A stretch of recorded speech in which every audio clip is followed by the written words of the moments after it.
కూటమి ప్రభుత్వంలో ఎరువుల కొరత కృత్రిమంగా కావాలనే కొరత సృష్టిస్తున్నారని చెప్పి వైఎస్ఆర్సీపీ నాయకులు చెప్తున్నారు. మాట్లాడదాం, ఎందుకు ఇట్లాంటి మాటలు ఎందుకు చెప్తున్నారు, దీని వెనుక ఏంటి అనే అంశంపైన మాట్లాడదాం. వైఎస్ఆర్సీపీ నాయకులు ఉన్నారు. చెప్పండి, ఏంటి మొత్తం వ్యవసాయదారులకు ఎరువులు చాలా ఇంపార్టెంట్, అవి లేకపోతే పంటలు పండనటువంటి పరిస్థితి. ఇట్లాంటి నేపథ్యంలో మీరు చేసినటువంటి వ్యాఖ్యలకు అంటే అర్థం ఏంటని చెప్పారు? ముఖ్యంగా యూరియా వాడేది ధాన్యం రైతులు వాడతారు. వరి పంటకి ఎక్కువ యూరియాతోటే పండిస్తారు.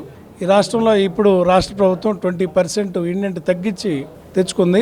దాంతో ఏంటంటే ఒక డిమాండ్, కృత్రిమ డిమాండ్ క్రియేట్ అయింది. ఇది ఈ సంవత్సరం కాలం కలిసి వచ్చి, మామూలుగా చంద్రబాబు నాయుడు గారు ఉంటే వర్షాలు పడవు, కరువు కాటకాలతో ఉంటాయి. కాలం కలిసి వచ్చి వర్షాలు పడితే ఈ సంవత్సరం ఆయన ఎరువులు తగ్గించాడు. ఎరువులు తగ్గించి ఇండెంట్ పెట్టినందువల్ల వర్షం పడి రైతాంగంతో వ్యవసాయాలు సాగు మొదలై ఎరువుల కోసం కొట్లకు వస్తే వ్యాపారస్తులు ఒక యూరియా బస్తా అమ్మాలంటే 2 కాంప్లెక్స్ ఎరువుల కట్టలు కొనాలంటున్నారు. కాంప్లెక్స్ ఎరువులకి సబ్సిడీ ఉండదు. అవి ఇది 350-400 రూపాయలు అంటే అది 2000 రూపాయలు ఉంటాయి. అందువల్ల రైతాంగం ఎఫర్ట్ చేయలేక యూరియా కోసం ఇవాళ రోడ్లు ఎక్కుతూ ఉన్నారు. ఇది మంచి పద్ధతి కాదు. యూరియాని మీరు సరిపడా సప్లై ఇస్తే, ఈ వర్షాలు పడి కాస్త కాలువలు నీళ్ళు వస్తున్నాయి కాబట్టి పంట పండించుకుంటే మళ్ళీ ధాన్యం నిల్వలు పెరుగుతాయని, పెరిగిన ధాన్యాన్ని మళ్ళీ మీరు కొనాల్సి వస్తుందని మీరు ప్రభుత్వ బాధ్యతని అడుగడుగునా తప్పించుకునే పలాయనం చెందుతున్నారు. రైతులు నష్టపరుస్తున్నారు. కానీ రైతులకు ఏం మేలు చేయాలో మీరు ఆలోచించట్లా. పక్క రాష్ట్రంలో పండిన ప్రతి కింటాకి 500 రూపాయలు సబ్సిడీ ఇచ్చి, అంటే అదనంగా ప్రభుత్వం చెల్లిస్తూ ఉంది ఒక రైతు పంట పండిస్తే.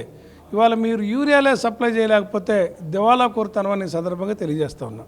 మీ ప్లాన్ ఏంటి? రైతులకు నాణ్యమైనటువంటి ఎరువులు ఇవ్వాలి, అది సఫిషియెంట్గా అందే విధంగా చేయాలి, మళ్ళీ దాంతోపాటు ముడిపడే విధంగా, అంటే ఒక ఎరువుకి ఇంకొక ఎరువు ముడిపడకుండా ఇట్లాంటి చర్యలతో మాట్లాడుతున్నారు. మరి దీనిపైన మీరు ఎట్లా ముందుకెళ్తారు, ఎలాంటి కార్యక్రమాలు చేస్తారు? రైతులకి ఏం కావాలో రైతులు తెలుసు, ప్రభుత్వాలు కాదు వ్యవసాయం చేసేది.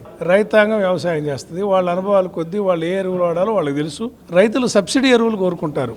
ఎందుకంటే ఈరోజు వ్యవసాయ రంగం లాభదాయకంగా లేదు కాబట్టే పిల్లలందరూ ఏదో ఒక చిన్న ఉద్యోగాలకైనా వెళ్తున్నారు. వ్యవసాయ వృత్తి వైపు రాట్లా. అంతో ఎంతో ఆ పండించేవాడు కూడా లేకపోతే ఆహార కొరత దేశానికి ఏర్పడుతుంది. రైతుకు సబ్సిడీ ఇవ్వటంలో తప్పు లేదు. సబ్సిడీ ఎరువులే రైతులకు ఇవ్వాలా, రైతులు ఏం కోరుకుంటారు అవి ఇవ్వాలా. వాటికి మ్యాచింగ్ పెట్టి కాంప్లెక్స్ ఎరువులు పోటీ పెట్టి అమ్ముతాం అనేది దుర్మార్గం. మేము రైతులకి ఎరువులు ఇప్పించేదానికి, వాళ్ళు అడిగిన యూరియా ఇప్పించేదానికి మా పార్టీ తరఫున ఒత్తిడి తీసుకొచ్చి ప్రభుత్వం మీద ఒత్తిడి చేసి ఇప్పించేదానికి ప్రయత్నం చేస్తాం. యూరియా కొరత లేదు, దీనికి ఖచ్చితంగా ఎట్లాంటి ఎవరైనా ఈ యూరియా పైన అమ్మకాల్లో ఏమైనా చేస్తే ఖచ్చితంగా తనిఖీలు నిర్వహిస్తున్నాం, వాళ్ళపైన కఠినంగా శిక్షలు అమలు చేస్తామని చెప్పి ప్రభుత్వం చెప్పింది. బజారుకు పోయి ఏ కొట్లు అడిగినా కూడా ప్రతి బస్తా మీద బ్లాక్ మార్కెట్ ప్రైస్ ఉంది. ప్రతి బస్తాకి 50 రూపాయలు కొన్ని, 150 రూపాయలు కొన్ని ధరలు పెంచి అమ్ముతున్నారు. కళ్ళు ఉండి చూస్తే అర్థమైద్ది.